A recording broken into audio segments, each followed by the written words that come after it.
confidential na. Ganito.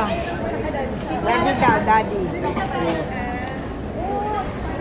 Nag-ano pa naman kami. May ubi kasi kaya Nandito na si Jill. Alam, picture pa lang, picture. Hindi ko narinig. Parang sabi mo sa mga si Ryan. Hindi. Mas dami pang nalagdag ko sa nakain ko. Hindi siya masyado. Pero nung ano na, gusto yung isang kanila.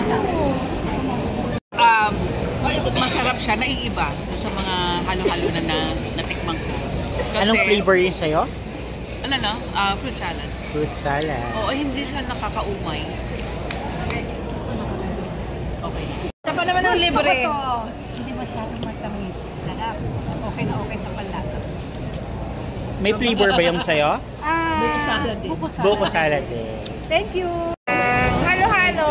Masarap. Ano ba to? Buko salad din? Yes, buko salad. Super sarap. Love it. Hindi siya matamis? Hindi siya matamis. At gusto ko to kasi hindi ako mahilig sa sago. Actually, ang kinakain ko lang sa ordinary halo-halo is pinipig. So, buti na lang nagkaroon ng buko fruit salad. Kaya I love it. Pinakamahal. Yes. Pinakamasarap. Word it. Ang sarap po ng ubi, oh. Grabe. At saka ito, pinakamasarap dahil libre. Salamat sa nag-libre. Nakalimutan natin sa Facebook ko salad, right? Sabi, ready pa rin mo kami dito, ha? Lahat kami. Salamat sa libre. Ano ba yan? First of all, I'd like to thank our sponsor over here, Honey. Ang sarap-sarap talaga. Sabi niya kasi libre.